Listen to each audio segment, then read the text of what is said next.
되는 겁니까? 자, 네. 자, 그래요. 배추김치 하겠습니다. 모두 배추김치. 배추김치. 네, 감사합니다.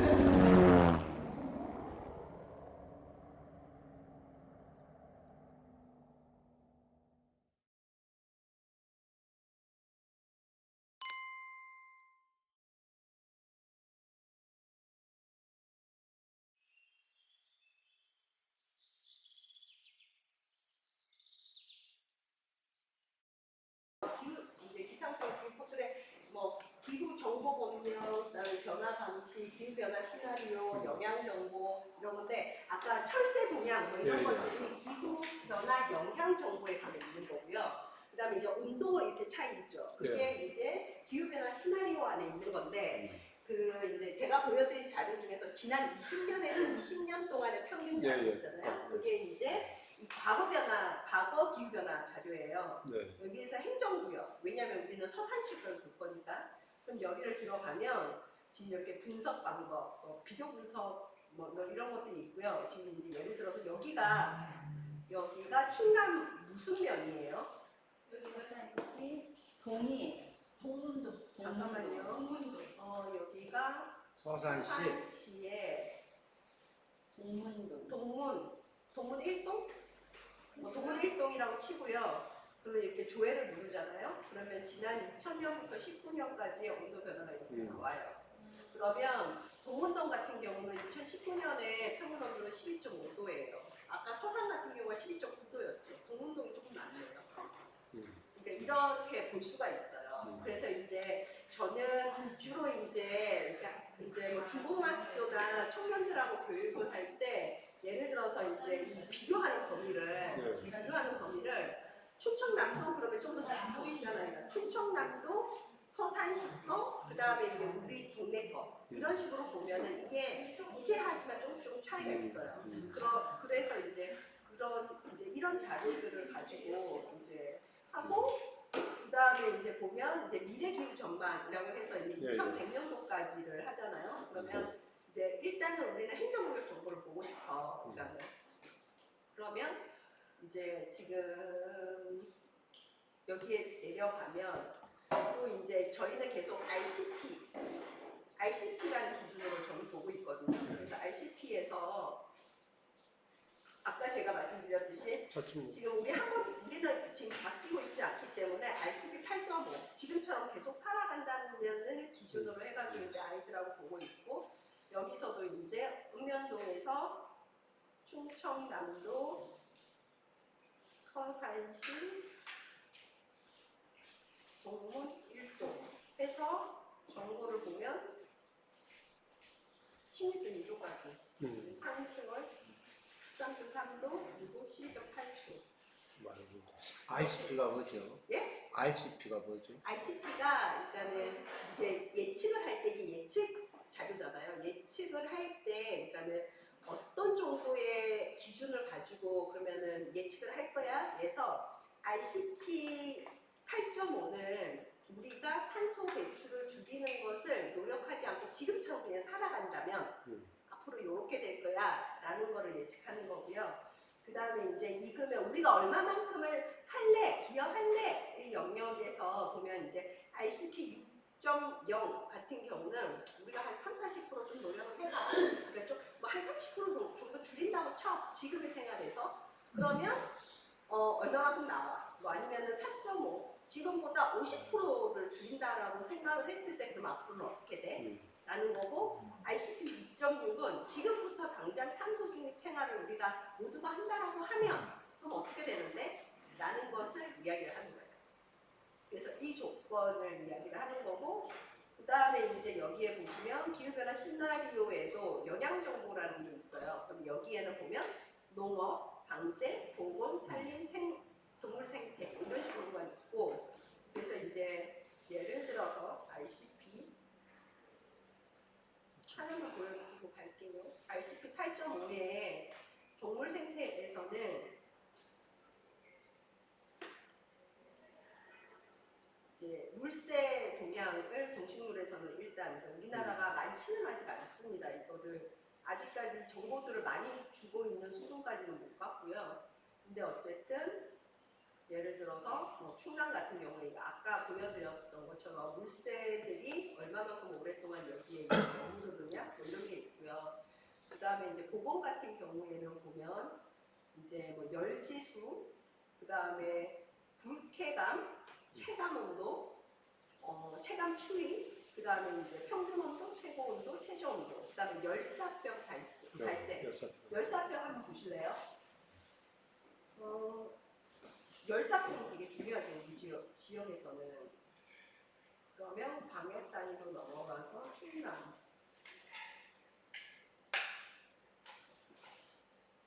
지금 보시면은 열사병 같은 경우에 불편 정도 수준의 일단은 지금 이제 6월달 같은 경우는 보여지고요. 그 다음에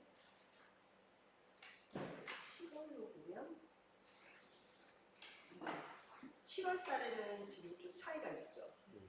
이제 서산 같은 경우가 아직도 조금은 이제 위험 수위까지는 가지 않았고요. 그 다음에 이제 8월 달 보시면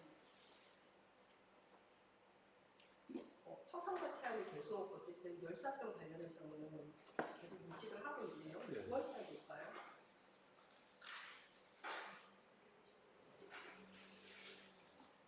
9월 달은 괜찮네요. 다시 떨어졌어요. 열사병 관련해서. 그래서 방제, 농업 같은 경우도 생육일수, 그러니까는 이런 이제 식물 같은 경우가 생육일수의 영역에서 얼마만큼의 영향이 있는 건지, 그 다음에 큰 온도, 그 다음에 유효적산 온도, 식물기간, 식물기간 뭐 이런 식으로 있잖아요. 그리고 난방을 해야 되는 날수, 그 다음에 냉방을 해야 되는 날수, 뭐 이런 것들에 대한 이제 부분들도 다 예측이 돼서 지금 이렇게 나오고 있어요. 그리고 여러분들에게 이제 말씀드리고 싶은 것 중에 하나는 이것보다 더 자세하게 여러분 지역에 딱 맞춰가지고 볼 수 있는 그 자료는 서산시가 기후변화 대응 기본계획이라는 걸 가지고 있고요. 그 다음에 기후변화 적응 실행계획이라는 걸 가지고 있어요. 기후변화 적응 실행 계획은 뭐냐 그러면 기후변화가 이제 지금처럼 이렇게 쫙 되고 있다는 데이터가 있잖아요. 그러니까 그 데이터에 따라서 그러면 서산 시민들이 이제 이 기후변화에 따라서 어떻게 잘 적응해서 살아갈래? 그렇게 적응해서 잘 살아가려고 하면 도대체 서산시에는 어떤 것들을 해야 돼? 라는 이제 부분들을 해놨고 거기에 이제 또 추가적으로 들어와 있는 게 뭐냐 그러면 이런 이제 면 단위, 동 단위로 해가지고 그 지역의 취약한 부분들에 대해서 이렇게 쫙 분석을 해놨어요. 그러면은 산불이 좀 더 많이 나는 지역, 아니면은 뭐 이렇게 뭐 열대야 이런 것들에 뭐 이제 취약한 것들, 뭐 이런 식으로 이제 해서 거기에 대해서 이제 어떤 식으로 대응을 해야 된다는 내용을 담고 있고요. 그다음에 기후변화 대응과 관련된 것은 우리가 뭐 이렇게 이산화탄소를 우리 지역에서 뭐 예를 들어서 에너지를 하는데 얼마만큼, 그다음에 뭐 건물을 유지하는데 얼마만큼, 도로에서 얼마만큼, 뭐 등등등을 이거를 이제 파트별로 이제 온실가스 배출량들을 쭉 해놓고 그러면은 얘를 줄이려고 하면 어떻게 우리가 정책을 만들어야 돼? 뭐 이런 식으로 해가지고 이제 나와 있고요. 그랬을 때 이제 교육의 측면에서 교육의 이제 탄소 중립 실천 교육이라는 이름으로 우리가 좀 더 효용적으로 쓸 수 있는 자료가 사실 기후변화 대응 기본 계획이에요. 그래서 왜냐하면 이제 탄소 중립 실천이라는 거는 그런 거잖아요. 탄소를 직접 줄여야만 기후변화 대응을 할 수가 있는 거잖아요. 그러니까 온도가 지역에서의 온도가 계속 올라가는 것을 막으려고 하면 결국은 지역에서 발생되는 이산화탄소의 양을 줄여야만 하는 거거든요.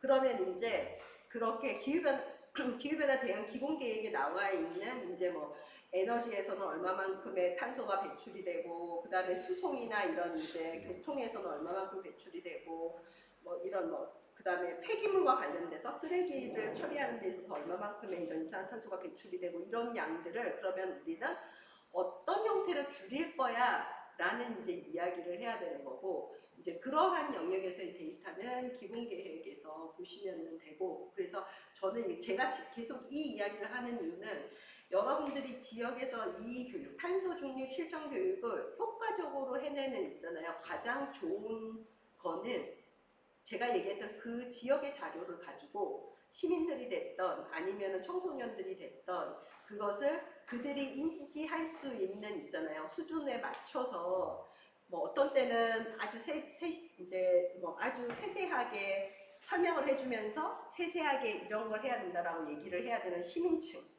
그 다음에 이제 대략적인 퍼센테이지들을 얘기하면서 우리 지역은 뭐 예를 들어서 폐기물 처리하는데 이만큼 이산화탄소가 많이 나오고 뭐 에너지 발생하는데 요만큼 그 다음에 우리가 이렇게 이동이나 수송을 하는데 요만큼 뭐 이러면 가장 많이 배출이 되는 곳에서부터 무언가를 시작해야 되지 않겠어? 라고 하는 데 있어서도 그런 데이터들은 우리가 어떤 행동부터 할래? 라는 있잖아요. 지점의 그런 이제 부분을 시민들한테 학생들한테 던지는 데 있어서 되게 좀 의미가 있어요.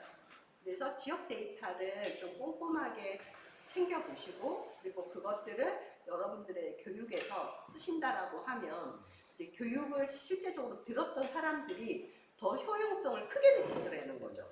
그러니까 뭐 아시아 대륙은 어떻고요, 그다음에 유럽 대륙은 어떻고요 이런 얘기는 계속 이제 많이 들어왔어요. 그리고 그래서 지금 나한테 어쩌라고 이렇게 답이 돌아오거든요. 근데 우리 지역의 이야기를 이렇게 해주면 이제 피교육자들, 교육을 받았던 사람들이 그러면 우선순위로 이것부터 좀 열심히 해야 되겠네요 라는 대답이 나온다는 거예요. 그렇기 때문에 이제 지역의 데이터들을 특히 최근 들어서는 좀 열심히 보시고 쓰셨으면 좋겠다라는 이제 생각이 들었고요. 그래서 보통 이제 제가 이제 이러한 교육을 할 때 이제 탄소중립 실천 교육 관련해가지고는 사실 그러니까 4시간으로 그렇게 충분한 시간은 아니에요. 이유는 그러니까 이제 최근 들어서 이런 강사 양성 과정을 하면 이제 제가 거의 최소 8시간 이상의 교육을 잡아요. 왜냐면 오전에 했던 이 정도는 돼야지 선생님들한테 탄소중립 실천의 중요성과 그리고 최근의 트렌드와 그리고 우리 지역의 자료들을 던져줄 수 있고 선생님들이 고개를 끄덕끄덕 하면서 아 저런 거를 내 교육 자료에 넣어야 되는구나 여기까지 갈 수 있는 거거든요. 그 다음 사실 두 번째로 와야 되는 게 뭐냐 그러면 우리 지역에 아까 제가 말씀드렸던 그 자료를 선생님들한테 보여줘야 돼. 보라고 하시는 게 아니라 왜냐면 우리 강사 선생님도 사실은 선생님들도 사실은 그러니까 그 시가 만들어 놓은 그 자료 있잖아요. 그냥 자료 드리면서 보라 그러면 뭘 봐야 될지 몰라요. 잘. 그러면 그거를 볼 수 있는 방법들을 가르쳐 드려야 되거든요. 그리고 우선순위로 그러면은 그 안에 굉장히 표도 많고 그래프도 많고 뭐 퍼센테이지를 내는 것도 되게 많아요. 그랬을 때 그러면 강사 선생님들한테 우선순위로 그 안에 있는 다양한 데이터들 중에서 우선순위로 어떤 것들을 시민들에게 알려줘야 되는지에 대한 이제 사실은 교육들도 이제 필요한 거죠. 그래야지 선생님들이 거기에 있는 자료들 중에서 우선적으로 그 자료들을 내 교육에 쓸 수 있으니까. 그리고 이제 세 번째가 이제 그러고 나서 이제 세 번째 교육이 그러면 최근 들어서의 탄소 중립 교육과 관련돼서는 어떤 식으로 진행을 하고 있는지 아마 여기에 계신 선생님들 대부분이 탄소 중립 실천 교육을 해보셨다 하더라도 예전의 환경교육의 수준 이상을 올라가지 못했어요. 여기서 말하는 건 뭐냐 그러면 그냥 탄소 중립 실천에 일회용컵 사용하지 않고요. 다회용컵 사용하는 게 이게 도움이 되더라고요. 그러니까 여러분들 우리 일회용컵 사용을 줄이고 다회용컵 씁시다. 뭐 아니면 휴지를 사용하는 것이 나무를 파괴하고 그리고 이제 그러니까 탄소 흡수원을 줄이고 그리고 이게 사용되고 나서 폐기되면서 또 이제 태워지면서 이산탄소가 많이 되니 그러니 종이 사용을 줄이거나 아니면 이런 화장지 사용을 줄이면서 손수건을 씁시다. 이렇게 교육이 가거든요. 근데 실제로 이 교육은 기후변화 대응 교육에는 속하지만 실제적으로 정말 이게 탄소 중립 실천 교육이다라고 하기에는요. 적합하지 않을 수 있어요. 이유는 뭐냐 그러면 탄소 중립 실천 교육은 그러면 탄소와 관련돼 가지고 뭔가 언급이 있어야 돼요. 그죠? 그래야지 탄소 중립 그래서 이제 탄소 중립과 관련된 언급이 있어야 되는데 그러면 실제로 예를 들어서 우리가 일회용 컵 얘기를 했다는 거죠. 그래서 다회용 컵을 이제 수업의 결과에서는 그래서 다회용 컵을 사용하는 것을 우리가 다 실천합시다 라고 가려고 하면 그러면 여기에서는 그래서 얘가 탄소하고 무슨 관계가 있는데 얘기를 담아야 되거든요. 근데 실제로 이걸 담고 있지 않는 선생님들이 되게 많아요. 그래서 이제 이러한 것들을 담아야 하고 그런데 이러한 이제 탄소 중립 실천 교육에서는 그러면 단순히 선생님한테 이제 물어. 선생님은 왜 그러면 일회용 컵 사용 말고 다회용 컵 사용을 하는 것을 탄소 중립 실천 교육으로 이번에 학생들에게 아니면 청년들에게 해야겠다라고 왜 그걸 결정하셨어요? 라고 물어요. 그러면 선생님이 뭐라고 답할까요? 그래서 그 나무 그러니까 컵을 만드는 그 재료가 네. 그 나무 폐에서 나오잖아요. 지금 우리가 뭐 인구가 많이 늘어나고 또 많이 먹기 위해서는 가수가 많이 들다 보면 또 경작을 해야 되잖아요. 다음 또 이게 그걸 또 밀게 되면 또 숲이 없어지니까 그런 문제도 이야기할 것 같고. 그러니까 저는 있잖아요. 그 안에서의 내용을 이야기를 하는 게 아니라 지금은 탄소 중립 실천 교육을 하는데 왜 그러면은 그 테마를 잡았을까? 테마를 잡은 기준은 뭡니까? 그게 가르치기가 쉽거든요. 딩동대. 어. 그게 지금 우리 교육의 문제예요. 왜냐하면 우리가 이런 탄소 중립 실천 교육을 갈 때요. 왜 그 제목, 그 타이틀, 그 테마, 그 주제를 잡았는지에 대한 가이드라인이 없어. 네. 어떤 선생님은 내가 생각했을 때 탄소 중립 실천에서 자원순환 되게 중요한 것 같아요. 그래서 분리배출 잘해야 된다라고 저는 생각했어요. 그래서 교육해요. 어떤 선생님은 내가 이렇게 알고 있는 바에 따르면요, 에너지 전략하는 거 너무너무 중요하거든요. 이건 1순위예요. 그래서 이거 에너지 전략을 위해서 그래서 재생에너지와 그다음에 에너지 전략의 교육을 잡았어요. 그래서 제가 물었어요. 선생님은 어떤 가이드라인에 따라서 그러면 그거를 결정하셨어요? 왠지는 몰라. 그게 이유가 뭐냐 그러면요. 그분은 거기에 가장 많이 노출됐기 때문이에요. 이게 지금 우리나라에서 탄소 중립 실천 교육이 가고 있는 있잖아요. 굉장히 이상한 부분이에요. 그리고 이 부분에 대해서 우리가 있잖아요. 한번 고민해 볼 필요가 있거든요. 자, 그러면 탄소 중립 실천 교육에서 그러면 우리는 어떠한 기준 아니면 어떠한 가이드라인에서 테마들을 뽑고 그리고 그 테마들을 교육할지에 대한 있잖아요. 뭔가가 있어야 되는데 그거 없어. 그냥 주변에서요. 지금 요즘에 페트병 모으기 너무 열심히 해가지고요. 그게 탄소 중립 실천이래요. 그래서 저도 그거 해요. 이 정도 수준인 거예요. 근데 실제적으로 외국에서 이 탄소 중립 실천과 관련돼서의 이 교육 프로그램을 들어갈 때는요. 굉장히 나름은 체계화된 시스템을 가지고 있어요. 체계를 가지고 있어요.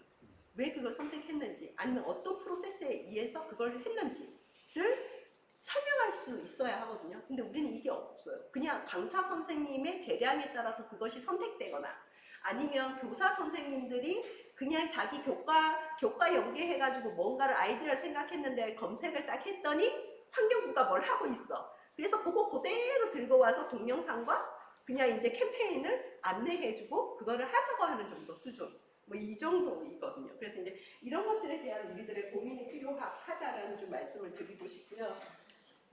선생님들이 다 안 와가지고 막 이렇게 이런저런 두서없는 이야기를 했고 아까 우리 이제 교육 자료로 다시 이제 좀 돌아오면 이제 오전에 했던 그 이제 내용과 이제 좀 일맥상통하게 좀 가보자라고 하면 기후변화 대응에 있어서 전 지구촌에 우리 공동의 과제는 지구 평균 온도 1.5도 상승을 막아내는 거예요. 그리고 그 1.5도 상승을 막아내야 하는 이유는 이제 이 기후과학자들이 1.5도 그때를 넘어가면서부터는 이제 우리에게 주어질 자연 피해, 기후변화로 인한 자연재해가 굉장히 늘어날 것이라고 하고 그리고 실제로 이런 자연재해 상에서 이제 아까 계속 이제 먹거리 관련한 이제 식량 공급 관련한 이제 문제들 계속 얘기를 했는데 그 1.5도가 넘어가면 이 식량 공급과 관련돼 가지고의 그 위기의 상황들이 굉장히 커져갈 것이다라는 이제 이야기를 함께 이야기를 하고 있습니다. 그리고 이제 기후변화 대응과 관련된 국제적인 협약 그러면 선생님들 머릿속에 가장 먼저 떠오르는 협약은 어떤 협약입니까? 파리 협정. 그렇죠. 2015년 파리 협정이죠. 2015년 파리 협정을 할 때만 해도 그 당시에 나왔던 IPCC 보고서에 따르면 기후변화 보고서에 따르면요. 2050년까지 탄소 중립을 하면 1.5도를 어쨌든 지금 2100년도까지는 막아낼 수 있어 라고 이야기를 했어요. 그래서 그 1.5도를 막아내기 위해서 지금 이제 계속 얘기를 하고 있는데, 그래서 이제 이 이야기를 조금 이제 풀어서 이야기를 하자고 하면 이렇게 되는 거예요. 이제 시민들이 물은 거예요. 과학자들한테. 기후변화가 계속 돼가고 있고, 이 기후변화는 우리 인간의 삶에 되게 힘들어질 거라고 하는데, 그러면 우리는 기후변화, 이제 이 온도 상승을 어느 정도에서 막아야 합니까? 라고 이제 시민들이 과학자들한테 물었어요.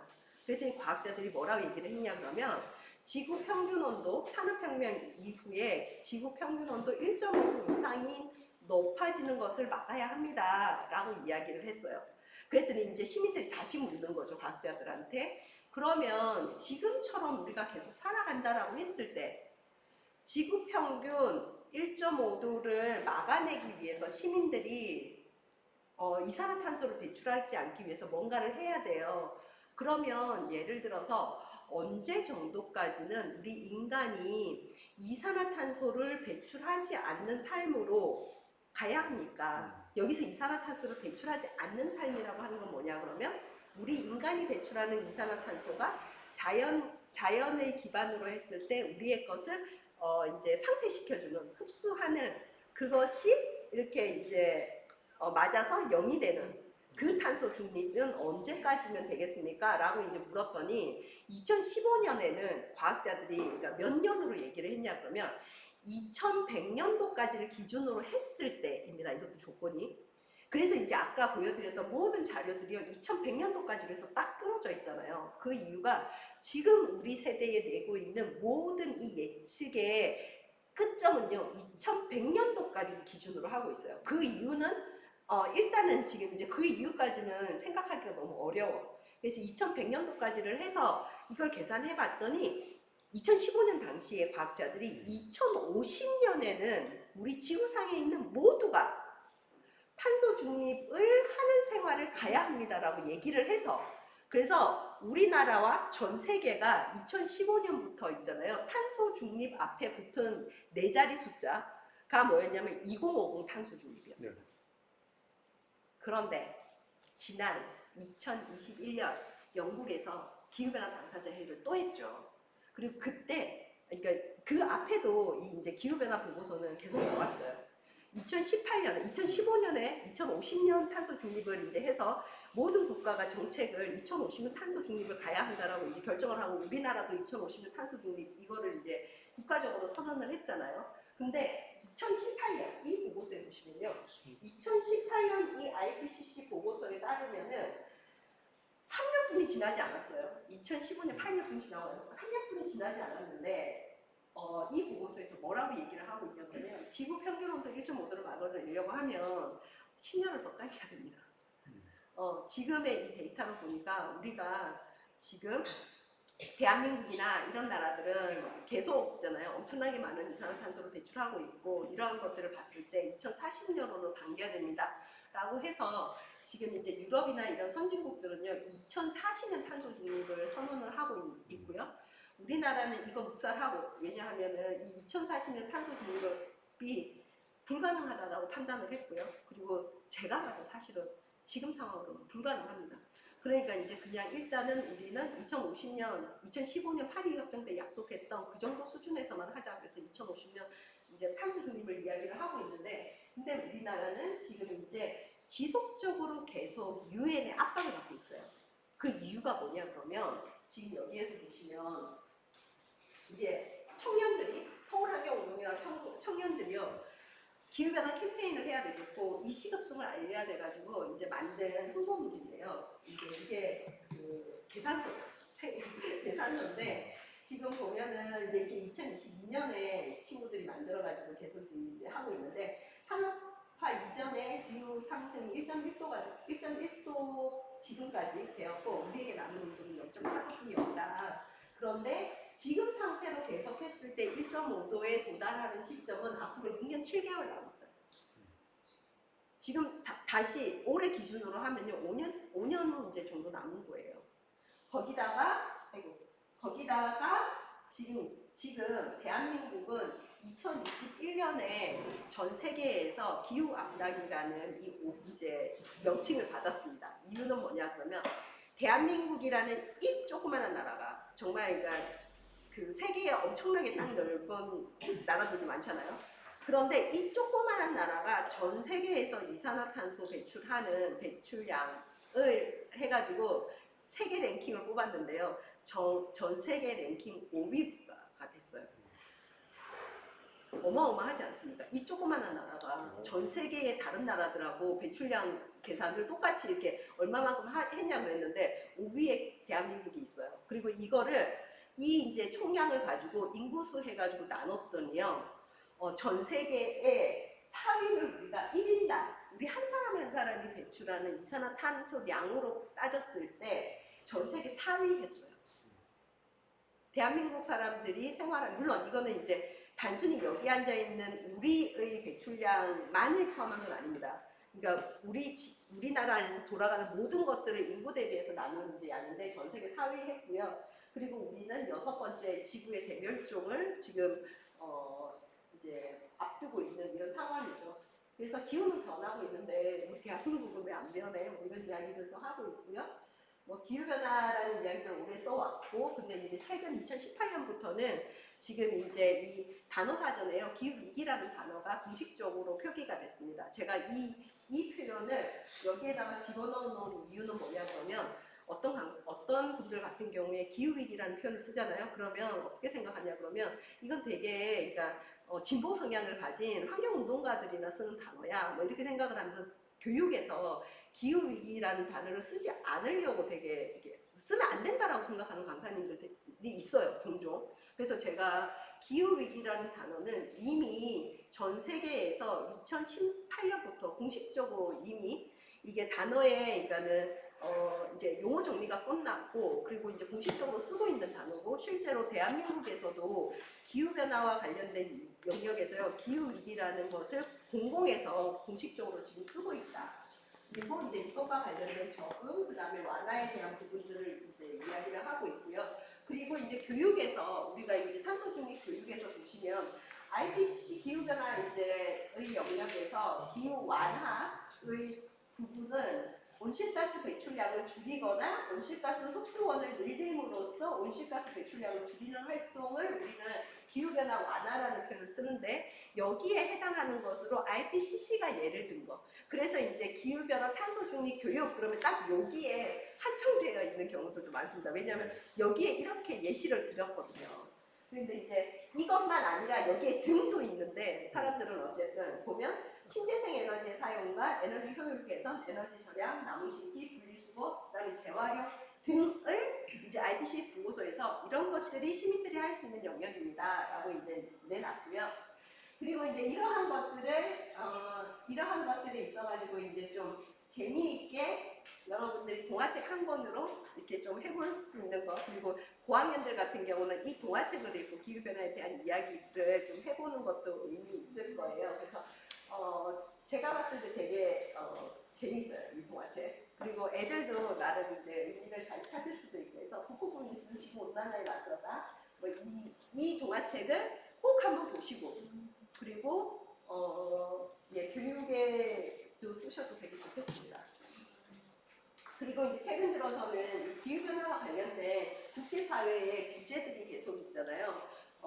규제들이 만들어지고 있고 우리는 이것들을 지켜야 하는 이제 그런 부분들이 있습니다. 그래서 이제 이 기후변화와 관련돼서도 보면 기후변화와 관련돼서도 최근 들어서는 이제 2026년부터는 탄소 국경세라고 해가지고요. 어떤 나라에서 무엇을 만들면서 탄소가 배출이 되면 그 탄소 배출된 양만큼을 세금으로 매겨서 거기에 붙여서 이렇게 이제 다른 나라로 수출이 되는 이제 그런 상황이거든요. 혹시 여러분들 올 초에 삼성이 예를 들어서 삼성이 미국의 어떤 주에 반도체 공장을 만들기 위해서 엄청나게 큰 부지를 확보했다. 이 기사 보신 적 있으실까요? 아마 예, 굉장히 크게 떠들었습니다. 이러한 것들이 우리가 단순히 와 삼성 대단한데? 라고 그렇게 생각하면서 그렇게 이렇게 치부할 영역이 아니고 이거는 우리에게 굉장히 중요한 문제입니다.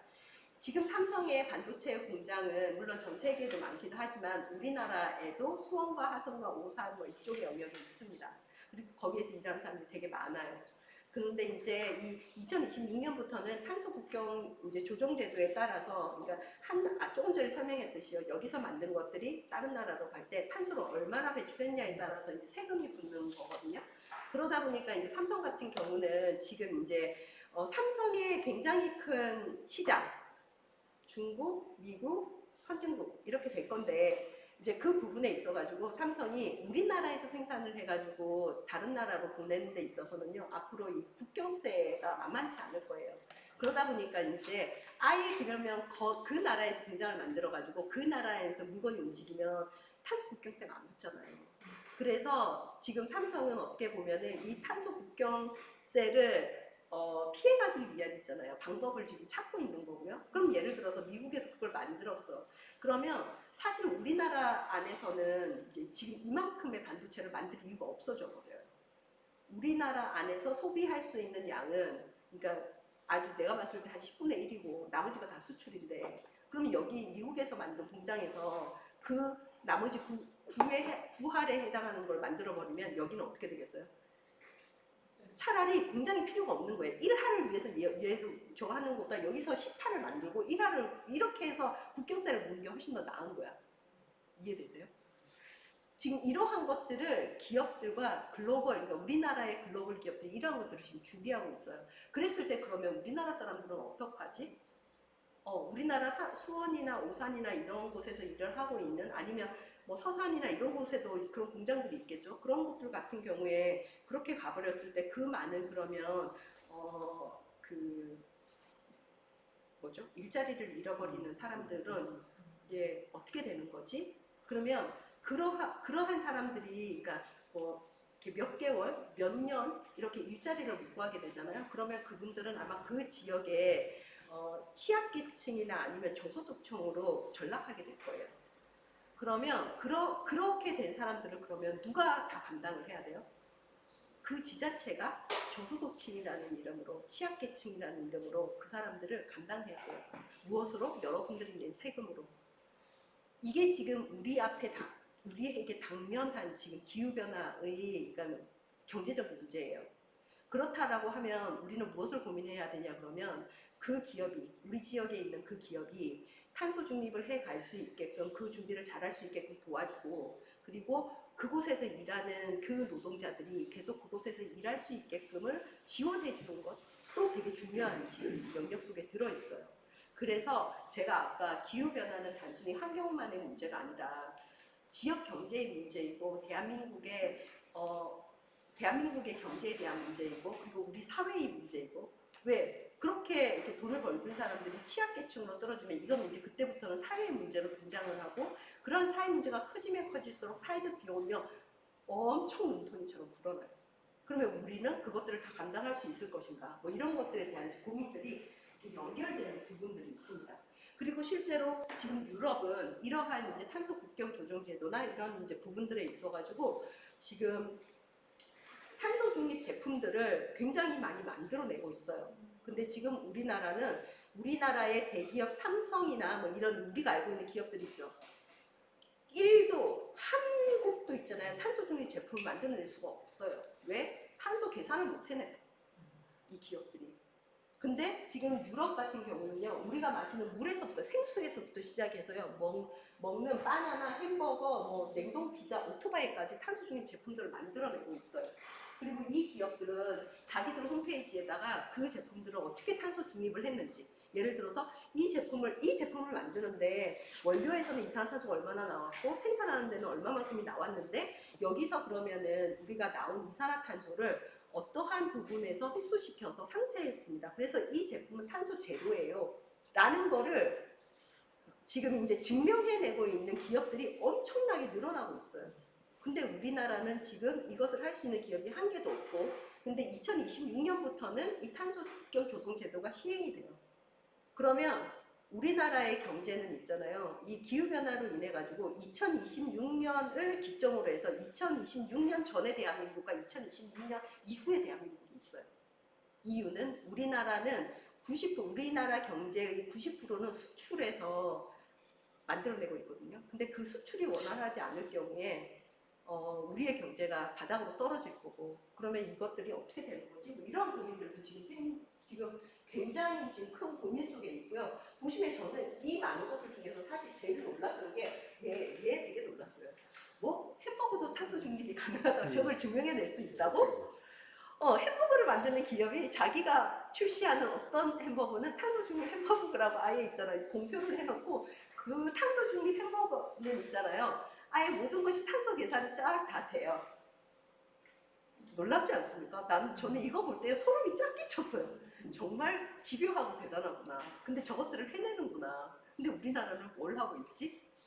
뭐 이런 이제 고민들 되게 크고요. 그래서 실제로 이렇게 유럽의 마트에 가면 기후 중립이라는 저런 표시가 있고요. 저 표시 옆에 이렇게 QR코드가 있어요. 저 QR코드를 찍으면 제가 아까 얘기했던 있잖아요. 원료에서는 탄소 얼마, 원료는 어떤 게 있는데 탄소 얼마가 이렇게 됐고, 생산에서는 얼마만큼의 에너지를 써가지고 얼마만큼의 이산화탄소가 나왔는데, 뭐 이거는 있잖아요. 예를 들어서 이 기업은 어디다가 숲을 조성해가지고 그래서 숲을 만들어가지고 탄소를 얼마만큼 흡수해서 이 제품에 한해서는 탄소 중립을 시켰습니다를 QR코드 딱 찍으면 나와요. 근데 그 QR코드를 찍었을 때 그것을 보고 시민들이 다 이해를 한다는 거예요. 그게 환경교육의 역할이에요. 그리고 그거를 찍어가지고 그 데이터를 이해하는 시민들이 많으면 많을수록 탄소 중립의 사회로는 더 빨리 가요. 왜? 그러니까 자기가 어떤 소비를 해야 되는지도 이미 이걸 통해서 인지가 된 거고요. 자기가 생활 속에서 어떤 걸 해야만 탄소 중립의 생활이라는 것도 이미 교육이 된 거예요. 그럼 이건 그냥 되느냐? 그냥 되지 않죠. 이것도 교육된 거죠. 그러면 어디서 교육을 해야 돼? 결국은 교육을 하는 현장에서 이 교육이 돼야 돼요. 그런데 최근 들어서 유럽에서는 이러한 교육이 초등학교 때부터요 아주 이렇게 치밀하게 되고 있어요. 그래서 학교의 역할, 시민의 역할, 기업의 역할, 공공기관의 역할들이 완전히 이렇게 톱니바퀴처럼 딱 몰려가지고 있잖아요. 어느 영역을 가서도 기후변화를 위해서 탄소 중립을 해야 됩니다. 그럼 우리 뭘 해야 됩니다. 뭐가 우선순위입니다를요 시민들이 알아요.